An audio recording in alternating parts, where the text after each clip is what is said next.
Thank you. Thank you all for being here. So 2 years ago, almost exactly, I graduated college at the University of Pittsburgh with a degree in history and political science, and I had no idea what I wanted to do. They're not exactly posting on job boards about historians. You know, it's not a hiring field. So I went to Bali, Indonesia, pictured here, and I taught for a couple months. This is one of my star students. Her name is Junie. We're doing a word search right there. And I used that time to sort of figure out what I wanted to do in life. And I knew I loved to travel. I was running all over Indonesia. And I knew I liked politics and government, so I was thinking, what is the intersection of that? I came upon the idea of the State Department. So once I got home, I started pursuing a job with the State Department in the Foreign Service. Now, it's very similar to the college application process. You take a standardized test, you write some essays, maybe you go in for an interview. So after 5 months, I did well on the test. I wrote my essays. I was waiting to hear back on the interview. And one morning I woke up, checked my email, and I got an email saying, "We're sorry. Thank you for your interest. We will not be granting you an interview." That was several months in. You know, I'd put a lot of time and effort into it. I was not exactly happy about it.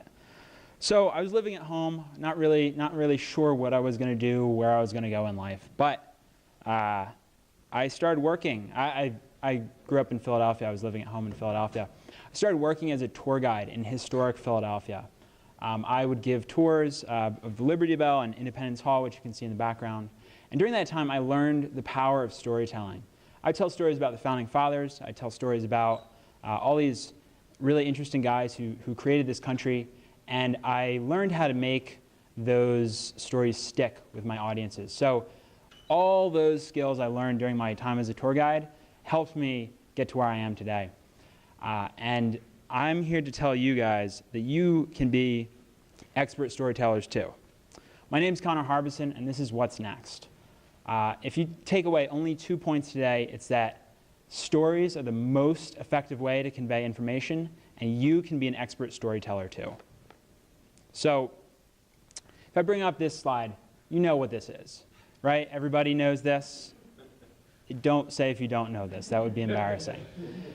But when this comes up, this triggers for me, this is one of my favorite stories, Star Wars. I love Star Wars. I cannot wait for the next episode to come out. So today, I'm going to be talking about the original trilogy a lot. I think it's an excellent example of a lot of the storytelling techniques and features that you guys can learn too.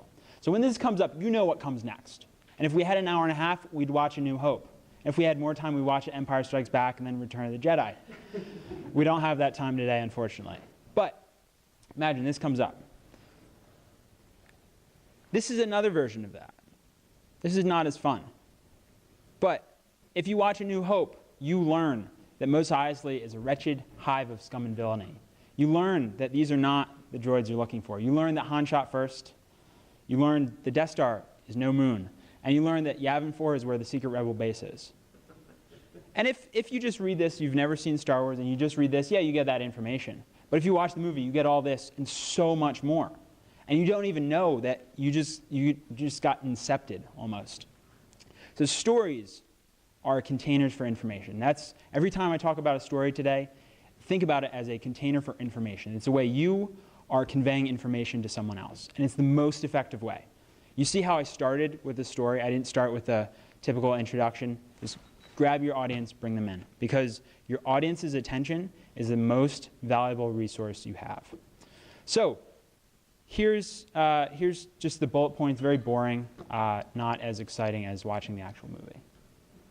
So how are we going to organize our story container? There's 4 ways I'm going to talk about it today, 4 methods. There's the what, there's the who, there's the how, and there's the why. These are pretty self-explanatory. So let's just get right into it. What? Now, I know a lot of people might say, oh, I don't know what to talk about. I don't know what to speak about. I know I felt that way. About a month and a half ago, Amy and I were sitting down, and I was saying I want to give one of these speeches, and I wanted to talk about storytelling. And we worked out a really good idea, but then it came time for me to actually figure out what I was going to talk about. Oh, man. But I started thinking about it, went through a couple ideas, and one of the things I settled on was the American founders, the colonists. They're going to come up a lot today because that's something I know. You know, it's not, I could talk your ear off all day long, all through the night, the whole next day about the founding fathers. George Washington, Alexander Hamilton, those guys, I can talk for days about them. You know what I can't talk about? Cuttlefish. This is the only slide that's going to come up in. So if you guys, the very first thing to know about telling a story, talk about what you know. And I know that, like, maybe, okay, I've heard that before. Yeah, it's a cliche for a reason. But you might say, okay, Connor, I'm going to talk about what I know. But I've never blown up a Death Star. I've never fought Darth Vader. That's okay. I want to talk to you about a really funny hashtag I've seen on the internet. So, explain a film plot badly. Now, they have these for pretty much every film you can think of. But I wanted to use these two because Star Wars is sort of a theme. So on the left, we have Empire Strikes Back, and on the right, we have Return of the Jedi. So Talking Frog convinces son to kill his dad. Yeah, that's Empire Strikes Back, but actually watching the movie is so much more. And father kills old man with his bare hands while son watches. Yeah, that's Return of the Jedi. The actual movie is so much more. But the thing is, these aren't wrong. These are just different ways of doing it. So when you guys tell your stories, when you tell your stories of yourselves, I want you guys to explain yourselves badly. There I am on the right. That is definitely a picture of me when I was a tour guide. And on the text on the right is me explaining myself badly. So this is when I was a tour guide. Local man goes on walkabout of historic Philadelphia. Great networking opportunity with international contacts. Experience the national parks on foot. And historian yells at school children. I did yell at a lot of kids, but mostly not like angry yelling to get their attention, and I would have large groups. So these are all explaining myself badly. They're not wrong, but they're just different takes on I was a tour guide. You know, and if I was in an interview, I might talk about the networking opportunities, the public speaking opportunities. You know, you guys can tell your stories, and it's just a function of figuring out what details you're going to tell, what you're going to emphasize, and part of that really comes down to who you're speaking to. So let's talk about who. This is your audience, and it's considered cliche that, oh, know your audience. Cool, okay. But I want to talk to you about this book, Made to Stick. You want your stories to stick in people's minds. You want a year later them saying, oh yeah, that amazing story that someone told me a year ago, 2 years ago, whatever. That's in their mind. You want it to get in there. Because remember what I said, your audience's attention is the most important resource you have. So I'm going to tell you two stories from when I was a tour guide. It's the same story, told in two different ways. And I want you to look out for these four pieces. Emotion, violating expectations, concrete and credible facts, okay? My first audience, the audience for the first story, is a group of fourth graders. My audience for the second story is a group of adults, okay? Here we are at the first stop on our tour. This is the President's house. This is the predecessor to the White House, and George Washington lived here when he lived in Philadelphia, when it was the capital of the United States. Now, George Washington did a lot of great things, but we need to remember, he was a Virginia landowner, and he owned a number of slaves. George Washington owned about 300 slaves during his lifetime, and he brought some of them here when he lived here as president. That's for fourth grade. Here's the one for the adults. Here we are at the President's house. This is where George Washington lived when he was president of the United States. This is the predecessor to the White House. Now, many people know George Washington owned slaves. What they don't know is that Pennsylvania at the time had a law. If any slave was here longer than 6 months, they would automatically become free. And George Washington would rotate his slaves out at 5.5 months, so they never became free. That's for the adults. So you see how I conveyed the same information in two very different ways. And you always want to give a little bit less than you think your audience wants. Because I can tell you, every tour I'd have with school kids, I'd have the 4 or 5 right up front who hung on every single word. And if they wanted to know more, if they wanted to know about the 6-month law, they would ask. And that's great. I would give it to them. But there would also be kids in the back. And if I went on and on and on, I would lose them, and I'd lose them for the rest of the tour. So you always want to know who you're speaking to, and you want to make it stick. So now you know what you're going to talk about. You have in mind who your audience is. But how are you going to say it? Don't you hate when you have the best idea in your head, but you just can't put it into words? I know I do. So let's talk about how you're going to structure your story. The how. Now this is very basic. This is basically level 1, and there's 1,000 levels of this. But we're going to talk about story structure for a second. William Shakespeare is one of the best storytellers in English. I can't say human history because I don't read other languages. But William Shakespeare had the same exact structure for every single play he wrote. Hamlet, Romeo and Juliet, Merchant of Venice, all of them. All the same structure, and they were all very successful. We're going to simplify it a little bit and give you a super easy tool to use anytime you're telling a story. 3 acts. Act 1, introduce your hero. Act 2, put your hero in a hole. That means like in a bad situation, not physically in a hole. And Act 3, get your hero out of the hole. So one example of this is I went home for Thanksgiving last week, or 2 weeks ago. When I got home, the turkey was frozen. We didn't know what to do. Luckily, our neighbors had an extra turkey, and we had a big neighborly Thanksgiving dinner. You see how that was in 3 parts? Introduce my hero. I went home for Thanksgiving. Put your hero in a hole. Turkey was frozen. Got out of the hole. So let's do it a couple more times. Here is the trilogy. Now, this can work on a really simple story like I just told, or this can work across, I think it's 6 or 7 hours it would take to watch these films. But let's start. Act 1, introduce your heroes. Luke Skywalker is a farm boy. The Rebel Alliance is fighting the evil Empire. And Han Solo is a smuggler. He doesn't care about anybody but himself. Act 2, the Empire wins at Hoth. Luke Skywalker loses his hand, and Han Solo gets frozen in carbonite. Not good. Act 3, Luke Skywalker becomes a Jedi Master, defeats the evil Emperor, destroys the Death Star, and liberates his father, Darth Vader, from the dark side. Spoilers for the trilogy. Sorry about that. But you see how that works. And within each of the films, they follow that structure. But if you use that structure, you will tell an exciting story every single time. If you're missing one of these, it's going to fall flat. Let me give an example. If you don't have if the hero doesn't go in the hole, there's no payoff. And think back to what I said about the turkey. I went home for Thanksgiving. We had a nice dinner with our neighbors. And you say, okay, cool. That's just a fact. Cool. That's not a story. You want to grab the attention of the audience, and you do that by using all 3 in their proper places. So let's go back to myself. Connor just graduated college, and he went to Indonesia to figure out what he's going to do with life. He wanted to be a foreign service officer, but it didn't work out. He spent months and a lot of effort, and it didn't work out. But he learned how to tell stories through his experience as a tour guide, and that gave him skills to succeed later on in life. So that is the 3-act structure, and you can once you master that, you can make it much more complicated. Like I said, that's level 1, and there's about 1,000 levels, and you can mix and match and all this stuff. I want you guys to be able to tell a perfect story every single time without fail, and I believe if you use this, you can do that. So you guys do it. Everybody turn to the person next to you. I want you to tell a 3-sentence story. Sentence 1, introduce your hero. That should be you. Tell a story about something that happened in the last month. Sentence 2, put your hero in a hole.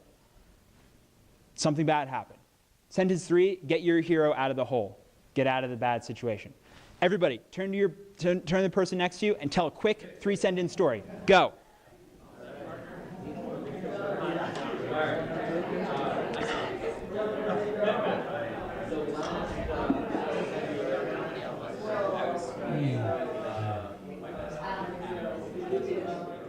All right, guys. Does anybody want to share their story? Nobody wants to share? I'm going to be the only storyteller this morning. Does anybody want to share their partner's story? Yeah. Sure. I was flying to New York from, actually I was flying back to Bozeman from New York. sitting on the runway for 3 hours. I was a smoker at the time, so you could only have matches. I had 2 books of matches in my pocket. Shifted in my seat, they lit on fire. I felt burning on my leg. I put it out and then freaked out the whole plane. That's great. I mean, but I made it back to Bozeman. I did not remove me from the plane. It's good. Good. That's perfect structure. I love it. So something I want you guys to be very aware of. You got to know how to frame it. I heard a lot of people telling really great stories, but you have to be very careful not to go on and on and on. I know this, when you're excited about something, you want to just, and then this thing happened, and then this thing, and then this thing. And it's okay to have that, take that structure and make it more than 3 sentences. In fact, you should do that. Most stories are not 3 sentences. But always keep that structure in mind. The first act, second act, third act. Don't say first act, second act, and then. An example. At the end of A New Hope, they have this awesome medal ceremony. Sorry, Chewie. But that's a great, it brings the whole movie to a close. They complete the arc. They get out of the hole. The Death Star is destroyed. It's great. And the beginning of Empire Strikes Back, they have this amazing battle on Hoth. It's iconic. You all know what happens right there, just by seeing the walkers. But imagine, that's the perfect way to end that movie and the perfect way to begin Empire Strikes Back. But imagine if after the medal ceremony, there was one more scene in A New Hope, and it was the Battle of Hoth. It would totally ruin the movie. It would be terrible. So, like I said, your audience's attention is super important. If they want to know more, they're going to ask for more. And it's your duty as a storyteller to get them to ask more. You want them asking what's next. If there's another story to tell, that's okay. Tell another story. So finish up with Act 3 and then start a new Act 1. Don't add an Act 1 into an Act 3. That doesn't work. So if you guys were doing the math, my story at the beginning ended in 2016. It's been over a year since that story ended. I have more things to say, but I wanted to tell a complete, wrapped up story. And if you guys are curious, that's another story. But you notice I didn't say, and then I did this, and then I did this. I didn't tell my whole life story. Tell a framed, discrete story, and it'll come off much better. So finally, I want to talk about tone. And I call this Why. There's a really great TED Talk by a guy named Simon Sinek. And he's actually going to say the opposite of everything I've said. But the video is called Start With Why. I did not start with why. But this is a really great capping off for what I have to say. Because you don't always get to decide your why. But Simon Sinek says, everyone in the world goes, what we do, how we do it, and why we do it. But the example he gives is Apple.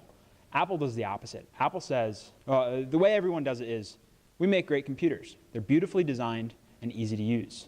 Want to buy one? But Simon Sinek says, Apple does the opposite.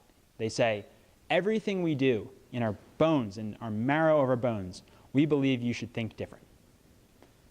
So we actualize that by beautifully designing our products and making them easy to use.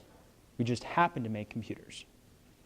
It's a really great video. It's about 20 minutes long, but it's definitely worth your time. But it's really important to know your why when you're telling a story. Sometimes you don't get to decide that.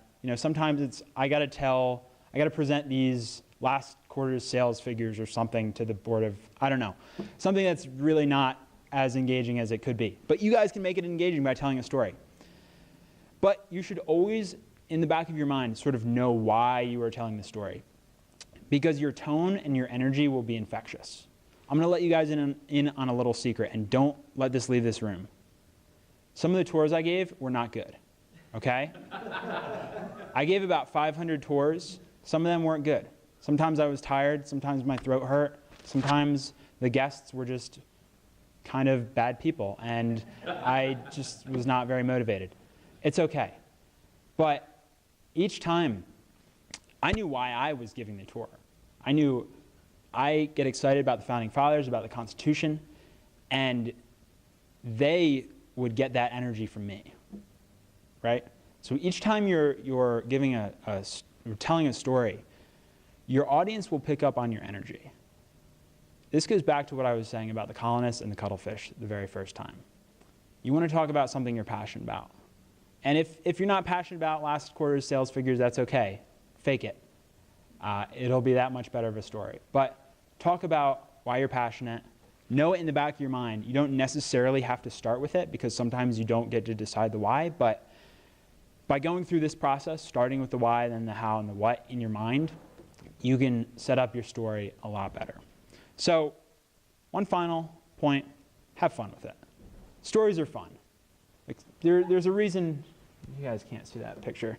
That's the picture at the end of Return of the Jedi. It's the whole gang, Luke and Leia and Han and Chewie and Lando and R2-D2 and C-3PO. It's like the last shot of Return of the Jedi. Everyone's all happy and smiling, and there's some Ewoks there partying too. I guess the light doesn't really work very well. Anyway, stories should be fun. This is a fun exercise. Don't think like, oh man, I can't tell a good story. The act structure, don't worry. You know, before I ever gave my very first tour, they made me do it 7 times before I ever spoke to someone who was not in the company. It's an hour-and-a-half tour. You walk like 2 miles giving a tour. It was a lot, but I got it down. And you guys will too. You're not going to tell an amazing story the very first time. You might not even tell an amazing story the 5th time. It's okay. It's a process. You guys will learn it. You'll get better. You'll sort of feel out like, oh, if I tell it this way, it works a lot better than this way. And over those 500 tours I gave, I would test different things out. I would say it in different ways. I'd tell different jokes. I'd take them to different stops and say it in different orders. And you have to figure out what works for you. So with this framework, I believe every single one of you can be an excellent storyteller. And every single one of you will be a unique and different storyteller. And you will interpret this a different way. But I think with these tools, you guys can be awesome storytellers. So thank you all so much for coming this morning. My name is Connor Harbison again. I really appreciate everyone showing up. Thank you so much to Amy for setting these events up. Thank you to Les Craig and Trevor Huffmaster for their help putting this together. Thank you to Alexa Daughtry for some of the awesome Photoshop help. And thank you to the audience. You know, you can't be a storyteller without an audience. So thank you guys so much. I love getting in touch with people. I work at the Blackstone Launchpad, by the way. And if you guys want to talk about entrepreneurs or storytelling or Star Wars, there's a new film coming out, so I'm sure we'll have a lot to talk about. I'm always happy to get coffee. That's my contact info. I also have cards. So I'd be very happy to answer any questions you might have at this time.